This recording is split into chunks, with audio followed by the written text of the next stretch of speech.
So that means that the hydrogen atom on a cellular level, the cells cannot uptake the light properly anymore on certain spacings of the DNA. Certain, if you look at back this up from the color, the DNA that we're talking about, the distance of the chromosome. Remember, the body is reproducing cells at the rate of 50 million per second if you're healthy. So a little bit of a color problem at the rate of 50 million per second is going to cause a big cellular problem in a little while.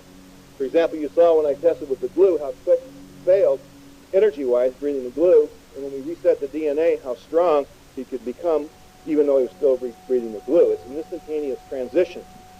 So in the case of the nuclear receptor, we do muscle testing. Nobody is ever allowed to wear one of these because these can cause tremendous damage to the body very quickly if you have the wrong color on. And I've seen it happen to people. I've seen people put these things on, and you think they've taken about 2 grams of niacin a minute later because they just start getting a tremendous histamine reaction because their body goes crazy because they're detoxing so fast. So you have to muzzle test to find out what color you're weak in and work with that color. Then over a period of time working with that color, you'll see changes in your life. And then after 6 months or a year, we test again, and probably your color is strong now. If you had a weak thyroid, that's probably fixed now. And then what happens is some other gland in your body, next weakest link of the chain has to be looked at. And the thing about vitamins and nutrition, pyramids and receptors, remember this, your body has to heal itself. These are only technical devices to help the body assist itself in making these changes.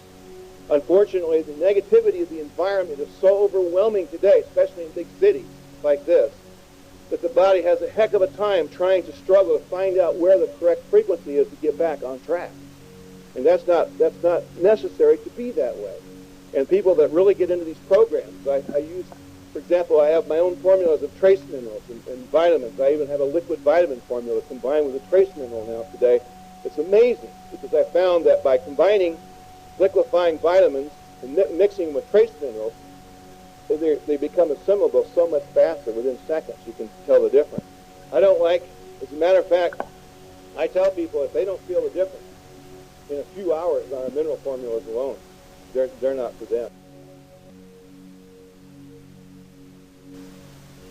Used to be, okay, you can't reproduce a single cell in your body without a negative ion, okay? Can't do any cells at all. So if I close the door, took all the negative ions out of the room, you'd all be dead in 20 minutes. Fast, okay? Now, let's look at the air. Okay, if this were about 25 years ago, in this room, as we were breathing it, we would have had about 2,500 negative ions, okay, to 3,500 positive ions. That would have been a room ambient temperature of ions. That was 20 years ago. 15 years ago, we probably would have been looking at 800 positive ions, 4,000 positive ions per cubic centimeter. That's how it's registered. Today, we're looking at probably, in the world, in a room like this, probably 150 negative ions and 5,000 positive ions. Statistics come from the University of Southern California at Irvine. They use my equipment to test and make these measurements. I've been working on them for years. So we're on the borderline now, right, in a room. I go outside, there's those trees out there. We're probably going to hit probably 2,500, not 2,500, probably about 750 negative ions around some of those trees to 5,000 or 6,000 positive ions, because now we're going to get more automobile exhaust. You get in a jet airplane, okay, with an aluminum fuselage, it produces a positive ion effect. How many negative ions do you get in an airplane? Nada, zero, minus, nothing. So what happens is when you get in that plane and you go for a 2-hour flight, you get out, you're a little wigged out. You get off that plane because your body's producing free radicals while you're in there. Now you get somebody that's very sensitive, they don't take care of themselves. A lot of people don't take care of themselves, and so what happens is their precursing energies are very low, like an airline stewardess, and bam, they're going to have cancer right away. Because how can they not have cancer? Their body has no negative ionization. I used to build a pocket personalized ionizer that you put in your pocket, and we used to fly around on planes and wear these things and produce negative ion fields for 3 or 4 rows. Of course, when they approach, you start getting shocked. Eliminate that. But I quit doing it because they were expensive to make and people didn't understand the process of what negative ions did. We found that the receptor helps. I've got a lot of airline pilots there that wear these things because they produce a negative ion effect inside the body. But still, you need to have negative ions. Now, at NASA, what did we do? Guess what? At NASA, we put negative ionizers in a lot of the spacecraft because we knew better. But commercial airlines didn't want to spend the money. They don't even want to feed you properly on these damn planes, let alone put a negative ionizer in there and allow you to be healthy. The airline industry could care less about your feelings and your health. All they want to do is see if we can get, instead of, used to be 2 and 3 rows, 3 seats here, 2 there, and a little, now it's 3 and 3. Pretty soon it'll be 4, and you'll go in the plane like this, sitting down the aisle. And the food, you know, you take it home and give it to your dog, he won't even eat it. I mean, that's the way airlines are. And that's unfortunate, but it's true. The same thing in the cover-up with the ozone layer up here. The ozone layer is not being destroyed by fluorocarbons. I'm sorry, thank you very much. This book documents the fact it doesn't. The Global 2000 report put out by the U.S. government said that wasn't true. The ozone layer was being destroyed by high-flying jet aircraft. That's what was causing it. Came out very clear during Reagan's administration, produced during Jimmy Carter's time in office. Global 2000 report. We sold lots of them right here in Chicago from the government office down here. So as a result of that, you know, the first thing you got to do when you deal with the ozone layer is start building your immune system up.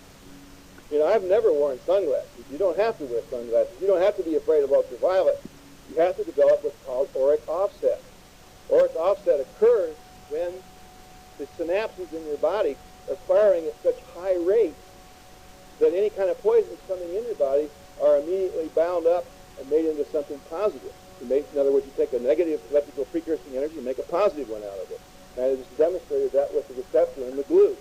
There's other ways to fortify. This is not the only way. We have several different ways. You need to use all of them. So when something comes into your field, you know, it's effective. I teach people how to do meditation and how the power of meditation and how to hook their bodies up to their minds and project this positive thing, and you become bulletproof to these outside negative energies. And that's what you have to be.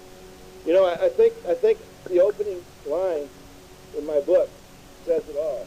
It's like a little poem that I stuck in here. And I'll read it to you because it doesn't take very long.